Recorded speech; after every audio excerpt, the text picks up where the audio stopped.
कल की क्लास में हम लोगों ने तापमान के बारे में पढ़ा कि तापमान क्या है। वायुमंडलीय तापमान की अवधारणा पढ़ा। कल की क्लास में हम लोगों ने वायुमंडलीय तापमान की अवधारणा पढ़ा। अब इसके बाद इसके साथ ही साथ हम लोगों ने ये भी देखा कि वायुमंडल का जो तापमान है उसको प्रभावित करने वाले कारक कौन कौन से हैं। तो वायुमंडल के तापमान को जो प्रभावित करने वाले कारक है, ये इनको मुख्यतः दो वर्गों में वर्गीकृत किया जा सकता है। एक तो हो जाता है प्राकृतिक कारक। प्राकृतिक कारक वायुमंडलीय तापमान को प्रभावित करने वाले कारकों में प्राकृतिक कारक, और दूसरे जो कारक है उन्हें हम लोग कह सकते हैं मानव जनित कारक। मानव जनित कारक। मानव जनित कारक। प्राकृतिक कारकों को दो वर्गों में वर्गीकृत कर सकते हैं। एक तो ऐसे कारक, दो वर्गों में वर्गीकृत करते हैं प्राकृतिक कारकों को। एक तो हो गया परापार्थिव कारक। परापार्थिव कारक। और दूसरे जो कारक है उन्हें कहते हैं पार्थिव कारक। पार्थिव कारक का अर्थ हो गया ऐसे कारक जिनका संबंध पृथ्वी की सतह या उसके वायुमंडल से है, जो पृथ्वी से संबंधित है, पर्टेनिंग टू द अर्थ है, उसे पार्थिव कहते हैं। और परापार्थिव का मतलब जो पृथ्वी की सतह या उसके वायुमंडल से संबंधित नहीं है, उसे परापार्थिव कारक कहते हैं। परापार्थिव कारकों में आप लोगों ने पढ़ा है जैसे पृथ्वी तथा सूर्य के मध्य की परिवर्तित दूरी। बस ये कल हो चुका है तो इसको नहीं लिख रहे हैं। पृथ्वी तथा सूर्य के मध्य की परिवर्तित दूरी। दूसरा आपने लिखा और इसको स्पेल भी हमने कर दिया था। दूसरा आपने पढ़ा है सौर कलंक। तीसरा पढ़ा है सौर सक्रियता। ये परापार्थिव कारक के पॉइंट्स थे जिनको एक्सप्लेन किया जा चुका है। पार्थिव कारकों में आपने पढ़ा है आपतन कोण, या इसी को अन्य बुक्स में आप पढ़ेंगे, कोई इसी हेडिंग को लिखा है अक्षांशीय मान या अक्षांश की स्थिति। किसी अन्य जगह आप पढ़ेंगे सूर्य की किरणों का झुकाव, यह हो चुका है। दूसरा इसमें आप पढ़ते हैं वायुमंडल का संघटन, कंपोजिशन ऑफ एटमॉस्फेयर पढ़ते हैं, या इसी को कोई लिख सकता है वायुमंडल की पारदर्शिता। तीसरा इसमें आप पढ़ते हैं दिन की अवधि, ना दिन की अवधि। चौथा आप पढ़ते हैं ढाल की दिशा, ना कोई भी भूभाग है, कोई भी पहाड़ी है तो उसके ढाल की दिशा भी प्रभावित करती है, तापमान को प्रभावित करती है। इसके अलावा ये तो वही कारक थे जो सूर्याताप को प्रभावित करने वाले कारक होते हैं। इनके अलावा अन्य कारकों में आपने पढ़ा है समुद्र तल से ऊंचाई। किसी भी स्थान की समुद्र तल से ऊंचाई में अगर अलग अलग स्थानों की समुद्र तल से ऊंचाई अलग है तो उनके तापमान में अंतर रहता है। सामान्यतः समुद्र तल से ऊंचाई बढ़ने के साथ तापमान में गिरावट दर्ज की जाती है। इसके अलावा नेक्स्ट पॉइंट है कि समुद्र से दूरी।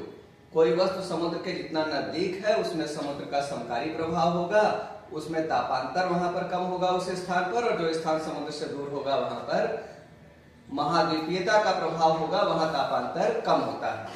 ये भी हो चुका है। इसके अलावा आप पढ़ते हैं जलधाराओं का प्रभाव, पवनों का प्रभाव, इसके अलावा ज्वालामुखी उद्गार, ओजोन परत की मोटाई, और दावानल। दावानल का मतलब जंगल की आग। जंगल की आग प्राकृतिक कारणों से भी लगती है और मानव जनित कारणों से भी लगती है। मानव की क्रियाकलापों से भी जंगल में आग लग जाता है। मानव की क्रियाकलाप से जंगल में ट्राइब्स रह रही हैं, उन्होंने खाना बनाया, अंगीठी को ऐसे जलता हुआ छोड़ करके चले गए, तो उससे भी जंगल में आग लग सकता है। मानव की अन्य क्रियाकलापों से किसी ने कोई भी माचिस जलाया और वहीं पर छोड़ दिया, जंगल में आग लग सकती है। इसके अलावा प्राकृतिक कारणों से भी जंगल में आग लगती है। जैसे कुछ ऐसे वृक्ष होते हैं उनकी शाखाएं आपस में टकराती हैं और उससे आग लग जाती है। कुछ ऐसे वृक्ष होते हैं, तो इससे भी क्या होगा, इससे भी वायुमंडल के तापमान में अंतर आ जाएगा। जहां पर जंगल में आग लगी हुई है, कई कई महीनों तक जंगल में ऐसे जंगल जलता रहता है, वहां के एटमॉस्फेयर के टेम्परेचर में अंतर आ जाएगा, वहां के एटमॉस्फेयर का टेम्परेचर बढ़ जाता है। तो ये सब पार्थिव कारक भी आप पढ़ चुके हैं और परापार्थिव कारक भी आप कल की क्लास में पढ़ चुके हैं। इन सबको हम लोग प्राकृतिक कारक के ही दो प्रकार में विभाजित किए थे, दो प्रकारों में विभाजित किया गया था। अब क्या है, वायुमंडलीय तापमान को प्रभावित करने वाले मानव जनित कारक। वायुमंडलीय तापमान को प्रभावित करने वाले मानव जनित कारकों में पहले नंबर पर हम लोग लिख सकते हैं नगरीकरण। नगरीकरण, नगरीकरण से वायुमंडल के तापमान में वृद्धि हो जाती है। कैसे होता है, जहां पर नगरीकरण होगा, जहां पर अर्बनाइजेशन होगा ना, जहां पर अर्बनाइजेशन होगा वहां पर क्या होगा, वहां पर सामान्यतः कहा जाता है कि औद्योगिकरण नगरीकरण का अनुसरण करती है। जहां पर इंडस्ट्रियलाइजेशन ज्यादा होगा वहां पर अर्बनाइजेशन बढ़ता चला जाता है। उद्योग धंधों में काम करने के लिए ग्रामीण क्षेत्रों से लोग आते हैं और उद्योग धंधों के आसपास बसना शुरू करते हैं, जिससे नगर का विस्तार होने लगता है। तो नगरीकरण से क्या बढ़ेगा, औद्योगिकरण बढ़ेगा, औद्योगिकरण बढ़ेगा और नगरीकरण से यातायात में वृद्धि हो जाती है। यातायात, तो यातायात से, ट्रांसपोर्टेशन से क्या होता है कि विभिन्न प्रकार की विषाक्त गैसें निकलती हैं और वह क्या होता है, नगरों के ऊपर के वायुमंडल में व्याप्त होती चली जाती है। कार्बन डाइऑक्साइड, सल्फर डाइऑक्साइड, कई सेकेंडरी पॉल्यूटेंट्स, तो ये सब कार्बन मोनोऑक्साइड वायुमंडल के ऊपर व्याप्त हो जाती है। इसके अलावा नगरों में प्रशीतलकों का ज्यादा से ज्यादा, प्रशीतलकों का, रेफ्रिजरेटर्स का ज्यादा से ज्यादा प्रयोग होता है। वातानुकूलकों, एयर कंडीशनर्स का भी ज्यादा से ज्यादा प्रयोग होता है। नगरों में सौंदर्य प्रसाधनों का भी लोग ज्यादा से ज्यादा प्रयोग करते हैं। इनकी वजह से नगरों के जो ऊपर का वायुमंडल होता है, कोई नगर है तो इसके ऊपर के वायुमंडल में क्या होता है, प्रदूषक गैसें काफी ऊंचाई तक व्याप्त हो जाती है। नगरों के ऊपर के वायुमंडल में प्रदूषक गैसें काफी ऊंचाई तक व्याप्त हो जाती हैं और इसी कारण नगरों के ऊपर के वायुमंडल को कहते हैं प्रदूषण गुंबद, पॉल्यूशन डोम कहते हैं। नगरों के ऊपर के वायुमंडल को पॉल्यूशन डोम कहते हैं क्योंकि बहुत से पॉल्यूटेंट्स गैसेस, प्रदूषक गैसें नगरों के ऊपर के वायुमंडल में गुंबदाकार रूप में व्यवस्थित हो जाती हैं। नगरों का जो मध्य आंतरिक भाग होगा उसमें ज्यादा ऊंचाई तक पॉल्यूटेंट्स होंगे और नगरों का जो उपांत क्षेत्र होगा, फ्रिंज एरिया होगा, किनारे वाला क्षेत्र होगा, वहां पर क्या हो जाएगा, वहां पर प्रदूषक गैसों की मात्रा घटती जाती है। तो इस तरह से गुंबदाकार रूप ले लेगा। इसी कारण नगरों के ऊपर के वायुमंडल को प्रदूषक गुंबद कहते हैं। तो इससे क्या होगा कि नगरों का तापमान ज्यादा हो जाएगा। प्रदूषक गैसों में क्या क्या हो सकती है, कार्बन डाइऑक्साइड गैस हो सकती है, मीथेन गैस हो सकती है, नाइट्रोजन के ऑक्साइड्स N2O, NO, नाइट्रोजन के ऑक्साइड्स हो सकते हैं, ओजोन गैस हो सकती है और धरातल के निकट की जलवाष्प भी हो सकती है, जलवाष्प, वाटर वेपर। और ये इन गैसों की अगर हम लोग बात कर रहे हैं, कार्बन डाइऑक्साइड है, नाइट्रोजन के ऑक्साइड्स है, ओजोन है, धरातल के निकट की जलवाष्प है, मीथेन है और CFC गैस है, क्लोरोफ्लोरोकार्बन, CFC गैसें अगर नगरों के ऊपर के वायुमंडल में है तो ये गैसें क्या करती हैं, सौर विकिरणों के लिए तो पारदर्शी होती हैं, लेकिन जो पार्थिव विकिरण होता है उसको बाहर जाने से ये गैसें रोकती हैं। इसलिए धरातल का ऐसा भूभाग जहां पर इन गैसों का आवरण होता है वहां का तापमान आसपास के अन्य स्थानों की तुलना में ऊंचा उठ जाता है। यह परिघटना कहलाती है हरित गृह प्रभाव, ग्रीन हाउस इफेक्ट।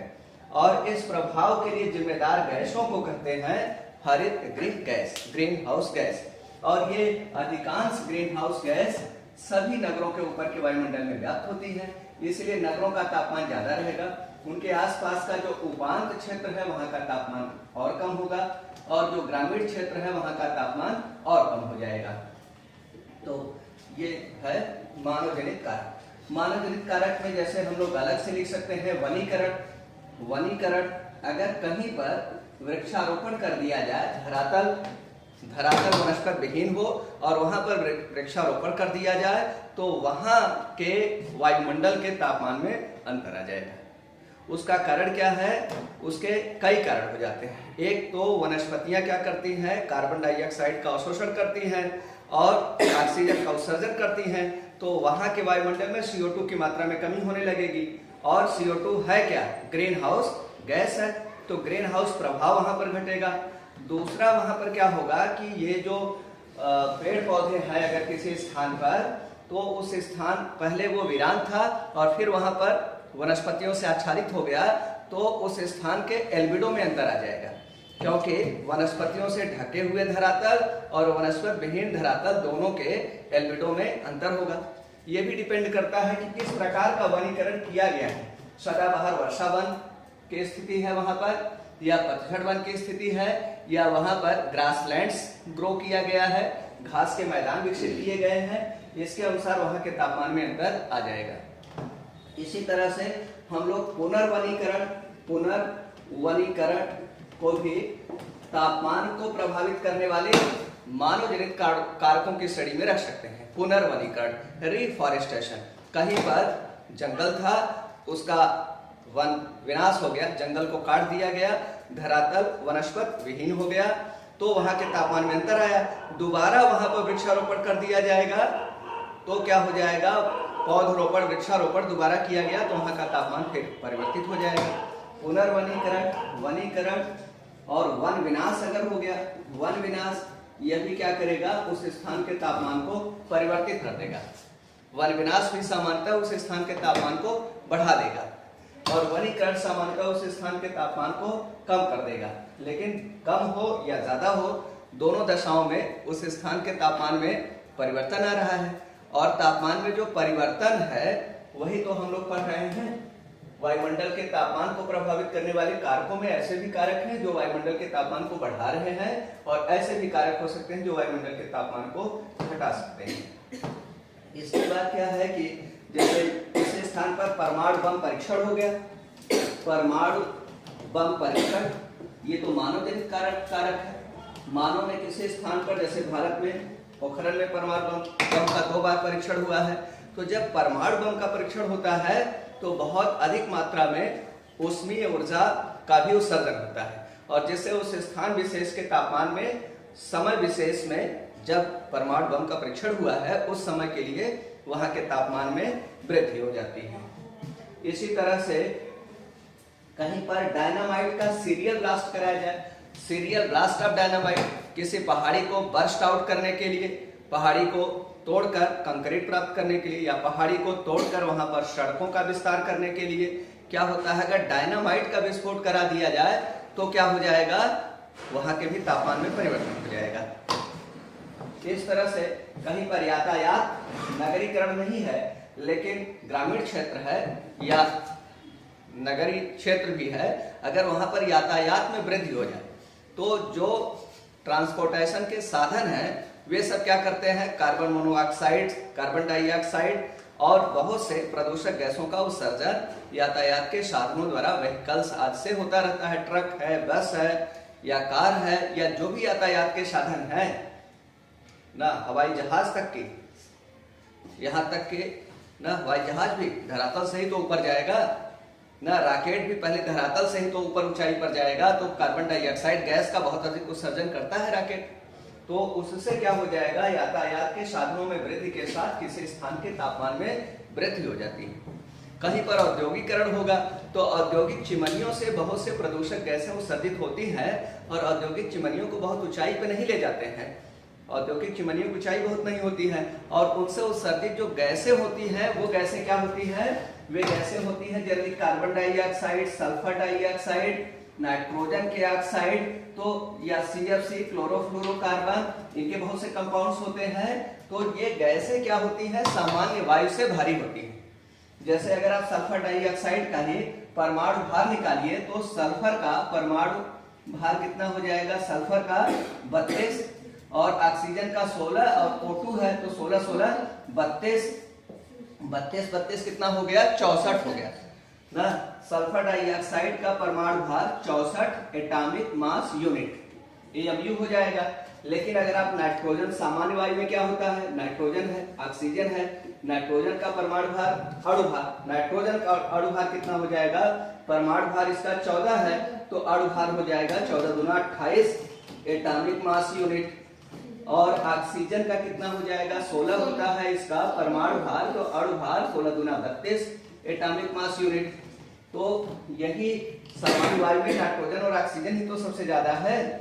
तो सामान्य वायु में नाइट्रोजन 78 बोलिए कितना है, 78.08% है, और ऑक्सीजन कितना है 20.94% है। तो अगर हम लोग औसत से कैलकुलेट करेंगे तो लगभग 29 के आसपास आ जाएगा। सामान्य वायु का जो भार जो होगा 20 पर अणु भार 29 AMU के आसपास आएगा, जबकि सल्फर डाइऑक्साइड का कितना हो गया 64 है, अर्थात सल्फर डाइऑक्साइड सामान्य वायु से भारी है। इसी तरह से कार्बन डाइऑक्साइड को अगर हम लोग देखते हैं तो परमाणु भार कार्बन डाइऑक्साइड का अणु भार, कार्बन डाइऑक्साइड का अणु भार देखेंगे तो कार्बन का परमाणु भार 12 और ऑक्सीजन का 16 है, तो O2 का 16 गुना 32, टोटल कितना हो जाएगा 44 एटॉमिक मास यूनिट।